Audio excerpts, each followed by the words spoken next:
नमस्कार, मैं अभिषेक श्रीवास्तव और आप देख रहे हैं लोकनाथ। आइए डालते हैं आज की खास खबर पर नजर। ग्वालियर में पुजारियों ने मंदिरों की कृषि भूमि की नीलामी रोकने और फसल नुकसान का मुआवजा देने की मांग को लेकर मुख्यमंत्री के नाम कलेक्टर को ज्ञापन सौंपा है। ग्वालियर रक्षक मोर्चा और श्री पुजारी उत्थान एवं कल्याण समिति के तत्वावधान में पुजारियों का कहना है कि विधानसभा में मंदिरों की जमीन नीलाम न करने की नीति की घोषणा के बावजूद प्रशासन नीलामी की तैयारी कर रहा है। उन्होंने ये भी बताया कि ओलावृष्टि से कई क्षेत्रों में मंदिरों की कृषि भूमि पर खड़ी फसलें बर्बाद हो गई हैं, जिससे पुजारियों के परिवार का खर्च चलता है। इसलिए सरकार द्वारा दिए जाने वाले फसल नुकसान मुआवजे की राशि सीधे पुजारियों के बैंक खाते में प्रदान की जाए। ज्ञापन में मंदिरों की जमीन नीलामी के आदेश को तत्काल समाप्त करने की मांग की गई है, अन्यथा आंदोलन की चेतावनी दी गई है। आपका शुभ नाम? मेरा नाम प्रदीप शर्मा है। क्या मुद्दों को लेकर कलेक्टर आए हैं? देखिए, हमारे मुद्दे वही हैं पुराने जो आप लोगों को पहले से चर्चा में भी रहे हैं। सबसे पहले कि जो मंदिर भूमि की नीलामी का आदेश है उसको पूर्ण रूप से प्रतिबंधित किया जाए। दूसरा हमारा मुद्दा है कि ये जो धान की फसल के बाद हमारे जो किसान पुजारी साथी हैं उनकी फसलों की गेहूं की फसलों की बुवाई जो की गई थी उसमें खाद की सबसे बड़ी समस्या आ रही है, क्योंकि अब मध्य प्रदेश शासन ने एक नया नियम कर दिया है।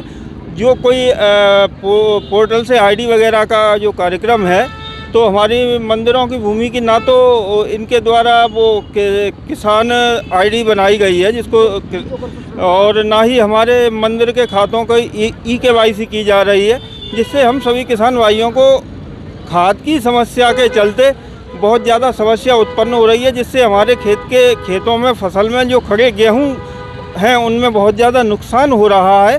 दूसरी हमारी सबसे बड़ी समस्या है कि मंदिर की भूमि पर खेती पुजारी करता है किसान के रूप में, और उसको मिलने वाले मुआवजे की जो राशि है वो इनके द्वारा उसमें डाल दी जाती है शासन के खाते में। अब पुजारी खेती करेगा तो मुआवजे की राशि भी तो पुजारी को भी मिलनी चाहिए ना।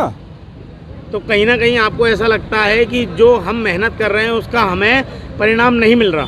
हाँ, ये सत्यता है कि जो हमारे द्वारा, हमारे पुजारी भाइयों द्वारा, हमारे जो छोटे छोटे कृषक पुजारी हैं उनके द्वारा जो मेहनत की जा रही है उसका हम लोगों को पूर्ण रूप से कोई लाभ नहीं मिल पा रहा है। आज आप जो ज्ञापन दे रहे हैं, अगर कार्रवाई नहीं होती तो आप क्या करेंगे? देखिए, आज हम ज्ञापन दे रहे हैं। इससे पहले हमारे द्वारा एक माननीय कलेक्टर मैडम के यहाँ एक पत्र दिया गया था दिनांक